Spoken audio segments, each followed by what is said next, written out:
సుస్వాగతం నా యూట్యూబ్ ఛానల్కి. ఈరోజు నేను చికెన్ పలావ్ చేయబోతున్నాను నా స్టైల్లో. అది ఏంటో చూద్దాం రండి. 1 అవర్ ఇది మ్యారినేట్ చేసి పెట్టుకున్న చికెన్, దీంట్లోకి అల్లం పేస్ట్, కారం పొడి, పసుపు, ఉప్పు వేసి 1 గంట సేపు మ్యారినేట్ చేసి పెట్టానండి. ఇప్పుడు నెక్స్ట్ ప్రాసెస్ చూద్దాం రండి. స్టవ్ వెలిగిద్దామండి. ఇప్పుడు స్టవ్ వెలిగించిన తర్వాత ఒక 3 స్పూన్లు ఆయిల్ వేద్దామండి. ఇందులోకి చికెన్ పలావ్ చేయబోతున్నాను. ఓల్ గరం మసాలా వేసుకుందామండి. బిర్యానీ ఆకు, కస్తూరి మేతి, చెక్క, లవంగ, ఇలాచి వేసామండి. ఉల్లిపాయలు, పచ్చిమిరపకాయలు వేసుకుందామండి. వరకు దీన్ని వేసుకుందామండి. ఈ టైంలో 5 నిమిషాలు మూత పెట్టుకుందామండి చికెన్ ఉడకని. ఓకే, నీరు బయటకు వచ్చింది. కొద్దిగా ఇంకోసారి కలపదాము దీన్ని. కర్ణాటక స్టైల్. నేను ఒకసారి బెంగళూరులో తిన్నానండి. ఇది 1 స్పూన్ కారం పొడి వేసుకుందామండి. 1.5 స్పూన్ ధనియాల పొడి వేద్దాం.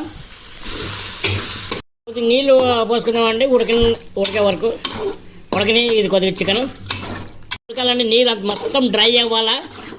కొద్దిగా ఉడికిన తర్వాత నెక్స్ట్ ప్రాసెస్ మనం చేద్దాం. ఈ టైంలో కొద్దిగా చికెన్ మసాలా వేసుకుందామండి.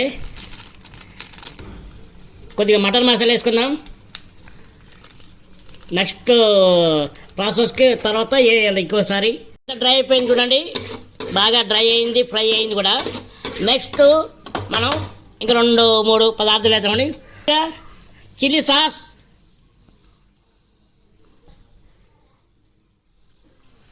సోయా సాస్,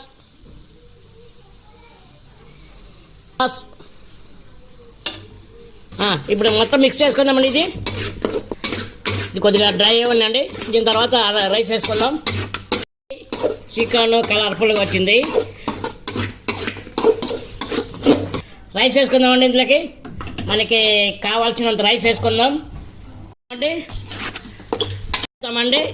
మళ్ళీ ఇప్పుడు ఉప్పు, కారం, కొద్ది ధనియాల పొడి వేయాలండి. ధనియాల పొడి వేద్దామండి. కొద్దిగా కారం పొడి వేద్దాం. అలాగే మటన్ మసాలా వేసుకుందామండి. మొత్తం ఒకసారి కలుపుకుందామండి. అయిపోయింది. ఇప్పుడు లాస్ట్కి కొత్తిమీరతో గార్నిష్ చేసుకుంటే అదరహోగలాగా ఉంటుంది.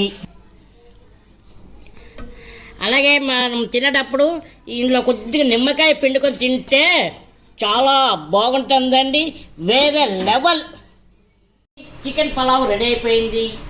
నేను ఎలా చేశానో యాజ్ ఇట్ ఈస్ మీరు అలా చేసి తిని నా కామెంట్ సెక్షన్లో కామెంట్ చేయండి.